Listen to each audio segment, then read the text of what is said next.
आप सब देखने वालों को। आज है ईद का तीसरा दिन और हम लोग जा रहे हैं बाहर पिज़्ज़ा खाने के लिए। आज हम जब पिज़्ज़ा खाने के लिए घर से निकले तो मम्मा ने हम लोगों को इतनी मुश्किल से इजाज़त दी, क्योंकि उन्होंने कहा कि मैंने तुम लोगों को ईद के पहले दिन और ईद के दूसरे दिन इतना कुछ खिला दिया, मतलब टिक्का, रेशमी कबाब, चपली कबाब, लेकिन इसके बावजूद तुम लोगों ने ये बाहर जाकर पिज़्ज़ा और बर्गर ज़रूर खाना होता है। तुम लोगों का इसके बगैर गुजारा है ही नहीं। खुदा के बंदे, बस कर दो, तुम लोग हर महीने निकल जाते हो। हमने मम्मा को कहा कि मम्मा, ईद का दिन है, कम से कम अब तो हम लोगों को मना ना करें और हम लोग बस जल्दी वापस आ जाएंगे। और ये कहकर हम लोग घर से फरार हो गए। क्या बात है? हमारे मामा पापा को पिज़्ज़ा बिल्कुल भी अच्छा नहीं लगता। एक आध दफ़ा ऐसा हुआ है कि हम लोग घर पर पिज़्ज़ा लेकर गए तो मम्मा ने चक्कर कहा कि आय हाय, ये है वो चीज़ जो पूरी दुनिया जिसके पीछे दीवानी है।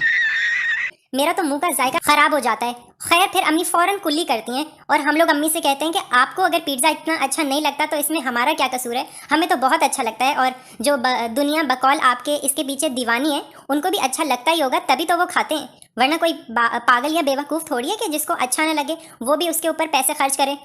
बात तो सही है। और फिर अम्मी कहती हैं कि इतने पैसों में तो चिकन कढ़ाई आ जाए 2 किलो। खैर, हमारी और अम्मी की ये तकरार तो हमेशा से चलती आ रही है और शायद हमेशा चलती रहेगी। We don't care. हम लोग पहुंच चुके हैं पिज़्ज़ा खाने के लिए फॉक्स एंड नाइफ पर, और यहाँ पर हम लोगों को भाई उन्होंने एंट्रेंस पे रोक लिया कि आप लोग अपना हमें सर्टिफिकेट दिखाएं कोविड का। हमने कहा कि अंकल ये देखें, हम लोगों ने अपनी दोनों डोज कंप्लीट करवा ली हैं। मोबाइल में से सर्टिफिकेट दिखा दिया था हमने उनको। और वहाँ पर और भी इतना रश लगा हुआ था बच्चों का, जो अपना सर्टिफिकेट लाना भूल गए थे। और फिर बेचारे कभी मम्मा अपने मामा पापा को कॉल कर रहे थे कि हमारा सर्टिफिकेट किसी के हाथ भिजवा दो। हम लोग यहाँ पे खड़े खड़े ख्वार हो रहे हैं फॉक्स एंड नाइफ के बाहर। ये देखें, ये है फॉक्स एंड नाइफ्स का अंदर से व्यू। हमारे अलावा चंद एक फैमिलियां और भी आई हुई थी। नन्हे नन्हे बच्चों की हैप्पी बर्थडे हो रही थी और काफ़ी हल्ला गुल्ला था। शुक्र है कि कम रश था कि हम सेफ रहे। अगर ज़्यादा रश होता तो कोविड-19 के मजीद खतरे लाहक हो जाते हमें। अब ये देखें, यहाँ पर हम लोगों ने मेन्यू उठा लिया है और एक प्रेस कॉन्फ्रेंस जारी है कि आज क्या ऑर्डर किया जाए। हारिस भाई ने कहा कि हम लोग जब भी बाहर आते हैं तो हमेशा पिज़्ज़ा लेकर बैठ जाते हैं, क्या पिज़्ज़ा खाना फ़र्ज़ है? कुछ और ऑर्डर कर लो तुम लोग, और भी तो इतनी चीज़ें मेन्यू में, कुछ और देख लो।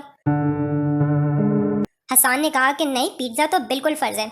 अच्छा, अगर तुम्हें कुछ और भी साथ में चाहिए तो फिर ये प्लेटर ऑर्डर कर दिया था हम लोगों ने हारिस भाई की ख्वाहिश पर अमल करते हुए। और ये प्लेटर के अंदर हम लोगों को 3 स्प्रिंग रोल्स मिल गए थे और कुछ विंग्स थे और साथ में फ्राइज़ थे। हसान ने तो हस्बे मामूल फ्राइज़ पर अटैक कर दिया, क्योंकि उसका फ्राइज़ के बगैर गुजारा नहीं है। मैं अक्सर उसको कहता हूँ कि तुम बाहर जाकर फ्राइज़ के पीछे इतना दीवाना क्यों हो जाते हो? फ्राइज़ तो घर में भी बन सकते हैं। और बकौल हमारी अम्मा के, फ्राइज़ तुम लोगों को बाहर से 100 रुपए के जितने मिलते हैं ना, उतने में 100 रुपए के 2 किलो आलू आ जाते हैं। Women. और बस अम्मी अपनी हर चीज़ का कंपैरिजन इस चीज़ से करती हैं कि घर में ये चीज़ इतने की बन सकती है और बाहर जाकर तुम लोग इतनी सी चीज़ पर इतना पैसा उड़ा देते हो। अब ये देखें, हसान भाई ने विंग्स खाने के बाद स्प्रिंग रोल्स खाने की कोशिश शुरू कर दी है। और हसान भाई को हमने इतना जलीलो ख्वार एक दफ़ा इस बात पर भी किया था। हसान भाई ने क्या किया कि हम लोगों को डोमिनोज पिज़्ज़ा खिलाने ले गए एक दफ़ा। पिछले महीने का किस्सा है ये। अच्छा भाई, डोमिनोज का पिज़्ज़ा खिलाने लेके गए और तारीफ़ों के पुल बांध दिए कि देखना, वहाँ का पिज़्ज़ा ऐसा होता है, इतना लश, इतना शानदार, इतना पुरकशिश। उफ उफ उफ। पूरी दुनिया में ऐसा पिज़्ज़ा नहीं है जैसा पिज़्ज़ा डोमिनोज पर मिलता है। तो हमने कहा कि अच्छा चलो देखते हैं। तो हम लोग जब डोमिनोज पर पिज़्ज़ा खाने के लिए गए तो हसान ने कहा कि अंकल, हम लोगों को एक थिन क्रस्ट पिज़्ज़ा चाहिए।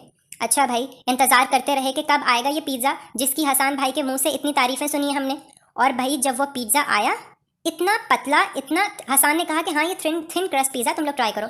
अरे भाई, हारिस भाई और मैंने जब वो पिज़्ज़ा ट्राई किया, ऐसा लगा जैसे हम कोई पापड़ खा रहे हैं।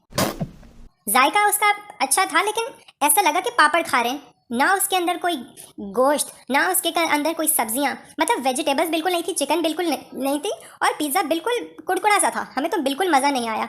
और उस दिन हमने हसान भाई को कहा कि आज के बाद आपकी किसी रिकमेंडेशन की हमारे पास कोई क्रेडिबिलिटी नहीं है। आपकी कोई क्रेडिबिलिटी नहीं है कि आप जिस चीज़ की भी तारीफ़ करोगे वो चीज़ अच्छी निकलेगी या नहीं। तो बस हसान भाई को इस बात पे जलीलो ख्वार करते रहे। और उसके बाद आज हम लोगों ने यहाँ से जो पिज़्ज़ा ऑर्डर किया था फॉक्स एंड नाइफ से, ये है पेरी पेरी पिज़्ज़ा। इसका भी हसान भाई ने कहा कि ये वाला लेंगे, तो हमने कहा चलो ये वाला फ्लेवर ट्राई कर लेते हैं। खैर, ये वाला पिज़्ज़ा हमें बहुत पसंद आया था। मैं मुसलसल पूरी रास्ते में भी और यहाँ आकर भी एक हाथ से अपना मोबाइल पकड़े बैठा हूँ और दूसरे हाथ से पिज़्ज़ा और फ्राइज़ और बाकी सब कुछ चीज़ें मैं खा रहा था। और इन दोनों ने दोबारा से मुझे जलील करना शुरू कर दिया कि तुमने ये नया मोबाइल क्या ले लिया, हर वक्त तुम इसी में लगे रहते हो, बिल्कुल दीवाना हो चुके हो तुम तो इस मोबाइल के पीछे, बस छोड़ दो इस मोबाइल को, अब तमीज़ से खा लो, बाकी सब लोग देख रहे हैं, तुमने मुसलसल हाथ में मोबाइल उठा रखा है। मैंने कहा कि अच्छा बस मैं ख़त्म करने वाला हूँ ये वीडियो, थोड़ी देर और मुझे आप रिकॉर्ड कर लेने दें। इतनी देर में मैंने ये नोट किया, ये हारिस भाई ने मुझसे पूछा कि तुमने मेरा स्प्रिंग रोल उठाकर खाना शुरू कर दिया। मैंने कहा अच्छा ये आपका है, मुझे तो पता नहीं चला। फिर खैर मैंने वापस रख दिया था और हारिस भाई से सॉरी बोला। मैंने कहा कि आप दूसरा वाला स्प्रिंग रोल ले लेते। इतनी देर में हमारा ये जो पिज़्ज़ा आ चुका है। मैंने हारिस भाई से कहा कि इससे पहले कि मैं अपनी वीडियो को स्टॉप करूं, आप ऐसा करें ज़रा इस पिज़्ज़ा को उठाकर अपनी प्लेट में डालें ताकि ये मेरी वीडियो में कैप्चर हो जाए। तो हारिस भाई ने जो ब्लेंडर किया वो आप लोगों के सामने है, ये देखिए। ये हारिस भाई ने उठाया और धड़ाम करके दोबारा ज़मीन पर गिरा डाला। मैंने कहा शाबाश, क्या आपने मुझे कंटेंट दिया है, क्या आपने मुझे नाइस शॉट दिए अपने व्लॉग के लिए। हारिस भाई भी शर्मिंदा हो गए कि हाँ ठीक कह रहे हो तुम, सही पकड़े हैं। और उन्होंने उसके बाद दोबारा पिज़्ज़े को हाथ तक नहीं लगाया। उसके बाद मैंने अपनी प्लेट उठाई और अपना पिज़्ज़ा आराम से डाला और मैंने बिल्कुल नहीं गिराया नीचे। ये देख सकते हैं आप मेरी महारत का जिंदा और जीता जागता सबूत। ये उठाया पिज़्ज़ा और ये डाला अपनी प्लेट के ऊपर। हमारे मामा पापा की हमें रास्ते में कॉल भी आ गई थी कि बच्चों तुम लोग खैर खैरियत से पहुँच गए हो ना। हमने कहा जी मामा हम लोग खैर खैरियत से पहुँच गए हैं। और थोड़ी देर बाद हम लोगों ने आइसक्रीम भी खाई थी बाहर जाके। हारिस भाई ने यहाँ से कोल्ड ड्रिंक लेने से बिल्कुल इनकार कर दिया। हसान भाई और मैंने कोल्ड ड्रिंक ले ली और हारिस भाई ने कहा कि वो बाहर से आइसक्रीम खा लेंगे, उनका कोल्ड ड्रिंक पीने का बिल्कुल दिल नहीं चाह रहा। और वैसे उनको डॉक्टर ने कोल्ड ड्रिंक से मना भी किया हुआ है। आइसक्रीम, अच्छा मुझे आइसक्रीम बिल्कुल नहीं पसंद। हमारे घर में भी जब कभी आइसक्रीम आती है तो मैं वो आइसक्रीम बिल्कुल नहीं खाता। अगर मामा ज़्यादा फोर्स करें तो एक आध चमचा ले लेता हूँ, वरना तो आइसक्रीम से मेरा बिल्कुल भी अच्छा रिकॉर्ड नहीं है। आइसक्रीम मुझे बिल्कुल अच्छी नहीं लगती है। और अब आप देख सकते हैं कि हसान भाई ने पिज़्ज़ा का स्लाइस उठाना शुरू कर दिया है। अच्छा अब हसान भाई की बात चल ही रही है तो हसान भाई का एक और किस्सा मैं आपके साथ शेयर करता हूँ कि पिछली दफ़ा जब हम लोग अपनी कोरोना वायरस की फ़र्स्ट डोज़ लगवाने के लिए गए थे तो हसान भाई ने कहा कि कैलिफोर्निया पिज़्ज़ा खाने चलते हैं, क्योंकि मुझे करीम ऐप वालों की तरफ से कुछ फ्री पॉइंट्स मिले और उन पॉइंट्स का फ़ायदा हमें ये हो सकता है कि एक पिज़्ज़ा के साथ हमें दूसरा पिज़्ज़ा बिल्कुल फ्री मिल जाएगा। तो खैर हमने कहा चलो ठीक है चलते हैं। जब हम वहाँ पहुँचे तो उन्होंने कहा कि यहाँ पर आज डाइन इन ऑप्शन क्लोज़ है, मतलब आप लोग टेक अवे कर सकते हैं लेकिन हम आपको यहाँ पर बैठने की इजाज़त नहीं देंगे। तो हसान भाई को हमने कहा कि यार यहाँ पर डाइन इन का ऑप्शन अवेलेबल नहीं है, हम लोग कहीं और जाकर पिज़्ज़ा खा लेते हैं। लेकिन हसान भाई तो डट गए कि नहीं हम लोग यहीं से पिज़्ज़ा खाएंगे, क्योंकि मुझे अपने करीम के पॉइंट्स को इस्तेमाल करना है। मैंने इतने अरसे से वो पॉइंट्स जमा किए हुए हैं और बस फिर हसान भाई की वजह से हम लोगों को खड़ा होकर पिज़्ज़ा खाना पड़ना था। लेकिन फिर हारिस भाई ने कहा कि अब खड़े होकर पिज़्ज़ा क्या खाएंगे, इसको घर ले चलते हैं। फिर पिछली दफ़ा हम लोग पिज़्ज़ा घर ले गए थे और वहाँ जाकर हम लोगों ने अपना पिज़्ज़ा एंजॉय किया था। मतलब हसान भाई की वजह से हम लोग लास्ट टाइम डाइन इन भी नहीं कर सके थे और हसान भाई को इस बात पे भी काफ़ी मजाक का निशाना बनाते रहे हम लोग काफ़ी दिनों तक। खैर अब फॉक्स एंड नाइफ से फ्री होने के बाद हम लोग आ चुके हैं ब्लिज़र्ड्स आइसक्रीम खाने के लिए, क्योंकि मैंने आपको अभी बताया तो है कि हारिस भाई ने कोल्ड ड्रिंक लेने से इनकार कर दिया क्योंकि उनको आइसक्रीम खाना थी। तो बस थोड़ी देर बाद वो एटीएम से कुछ कैश विड्रॉ करके आए और इतनी देर में आइसक्रीम रेडी थी। हसान भाई ने मुझे कहा कि तुम भी ट्राई कर लो। मैंने कहा कि अच्छा चलें, आप कह रहे हैं तो मैं थोड़ा सा एक दो बाइट्स आइसक्रीम नहीं स्पून, मैं एक दो स्पून ले लेता हूँ। तो बस फिर मैंने एक दो स्पून ले लिए थे। मैं फालसे का शरबत भी घर में बनता है तो बिल्कुल नहीं पीता। मम्मा कहती हैं कि चलो थोड़ा सा पी लो और मैं यही कहता हूँ कि अच्छा चलें आप कह रही हैं तो पी लेता हूँ। और ये देखें यहाँ पर हारिस भाई ने क्या ब्लेंडर मारा। मैं वीडियो रिकॉर्ड कर रहा था कि उन्होंने अपनी आइसक्रीम को ज़ोर से मेरे हाथ पे लगा दिया और मेरा सारा हाथ ख़राब हो गया। फिर मैंने जल्दी से आवाज़ें लगाई कि मुझे कोई टिश्यू दे दो, मेरा हाथ ख़राब हो गया, मुझे ये साफ़ करना है। और इनफैक्ट घर आकर जब मैंने ये वीडियो मामा को भी दिखाई थी तो वो भी यही कह रही थी कि ओहो फिर तुमने अपना हाथ कैसे साफ़ किया जब तुम्हारे हाथ में आइसक्रीम लग गई थी। फिर मैंने मामा को बताया कि मामा वहाँ पर टिश्यू था गाड़ी के अंदर, मैंने वहाँ से साफ़ कर लिया था। तो बस अब हम आ चुके हैं घर और घर आकर मैंने अपने कमरे की जो हालत देखी तो ये वही हालत है जो मैं पिज़्ज़ा खाने के टाइम पर भागम भाग में छोड़कर चला गया था। घर आकर मैंने सारा अपना रूम को सेटल डाउन किया और बस हमेशा यही होता है कि हम लोग जब बाहर जाने लगते हैं तो क्या होती है वो धींगा मुश्ती, हाँ धींगा मुश्ती में मैं अपने कमरे को जैसा तैसा छोड़कर भाग जाता हूँ और वापस आकर फिर मुझे सारे हालात को नॉर्मल करते करते काफ़ी देर हो जाती है।